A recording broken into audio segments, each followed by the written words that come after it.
Salut, salut! Alors aujourd'hui, je vais faire le sommier entre guillemets. Donc ça sera en 4 éléments de latte.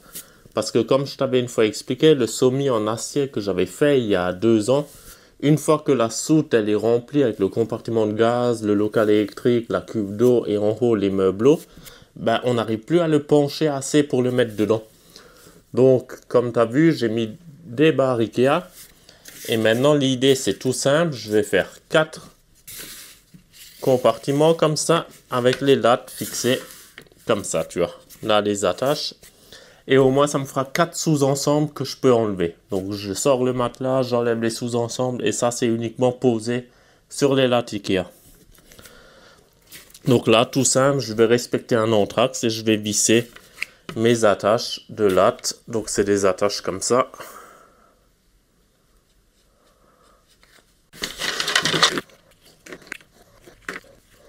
« 11, j'en mets 22, donc vu que ça c'est à moitié, j'en mets 11. Donc on va faire ça à part égale. Donc là, je vais juste couper une cale d'entretoise. Donc les attaches font 58 fois 11, moins la longueur totale de 915 et divisé par 10 espaces et demi. Là, je fais un demi-espace, vu qu'il y aura le même demi-espace de l'autre côté. Donc ça me fait une entretoise de 26,4.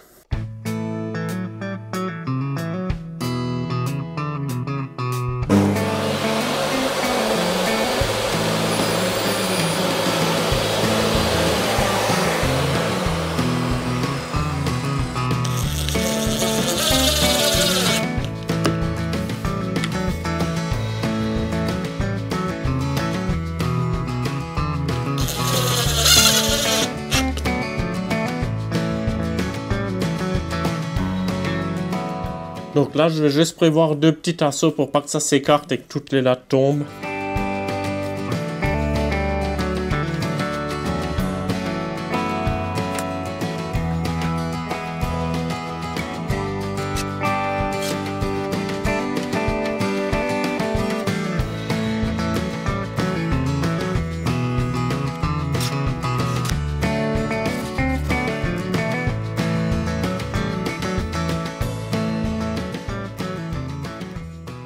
Alors là, de côté, j'ai juste vissé une latte parce que forcément, à cause du coin, là, j'arrivais pas à faire mon cadre. Et maintenant, j'ai 4 sous-ensembles. On va les mettre en place. Là aussi, visser la dernière latte debout.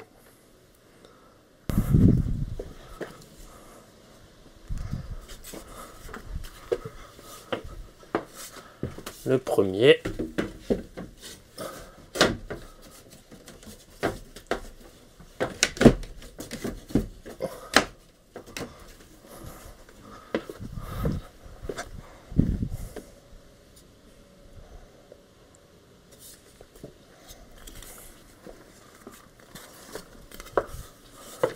Un peu.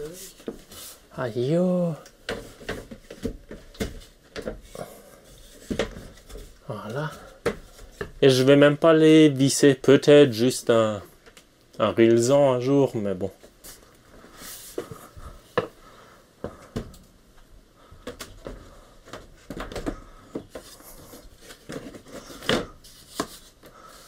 Voilà. C'est pas mal, hein?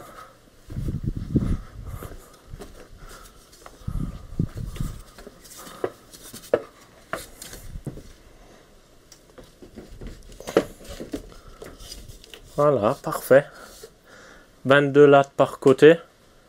Et au moins, si maintenant je vais accéder au compartiment électrique, changer les fusibles, j'ai juste un morceau à enlever. Hop là, matelas. Yes.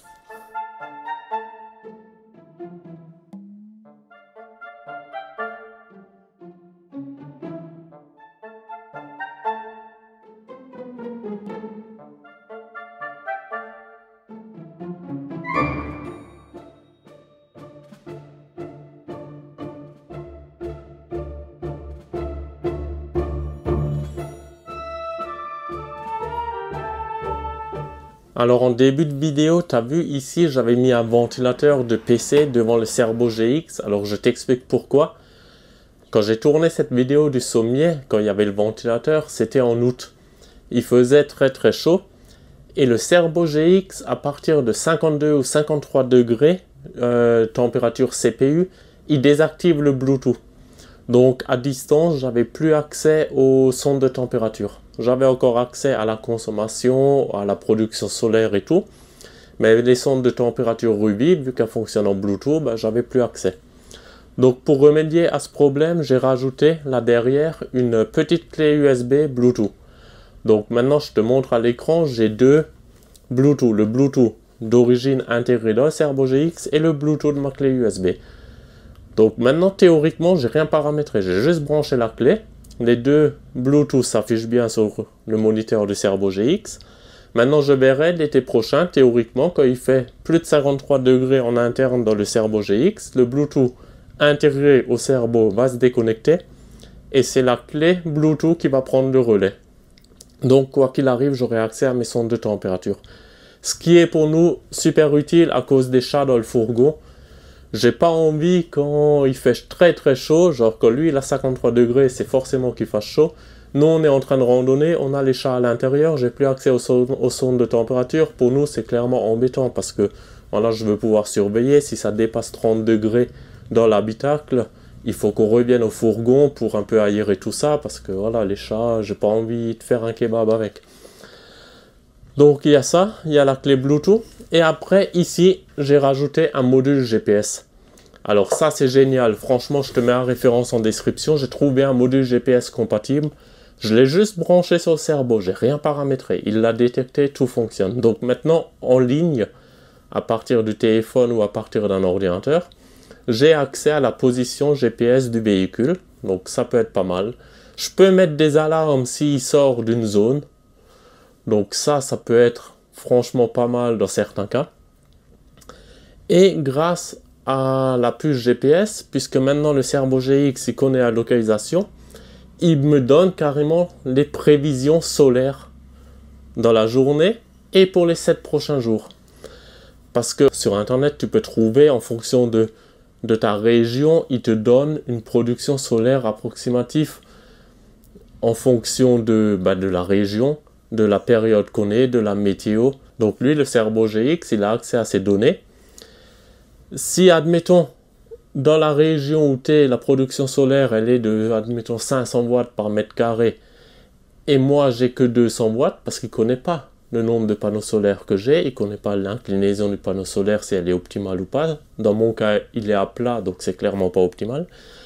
Mais si théoriquement, je devrais capter 500 mètres carrés, et j'ai que 100, ben, il sait qu'il y a 5 fois moins.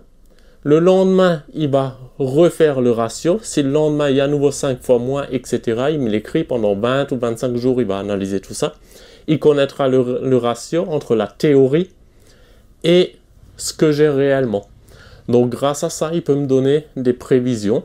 Je peux me projeter dans 7 jours en avance si j'arrive à recharger complètement ma batterie ou pas. Donc voilà, ça c'est deux nouveautés que j'ai branchées sur le Serbo GX. La clé Bluetooth pour éviter une désactivation à cause de la température. Et le module GPS. Évidemment, il sera planqué quelque part. Et ça peut être pas mal. Franchement, ça peut être pas mal. Genre là, à l'atelier, le fourgon, il n'est pas censé bouger. Donc je peux mettre une délimitation. Il faut pas qu'il... Dès qu'il sort du territoire, là, de 5 km à ronde, je reçois une alerte sur le téléphone. Allez, je t'en parlerai peut-être plus en détail si tu as des questions. À la prochaine, ciao ciao.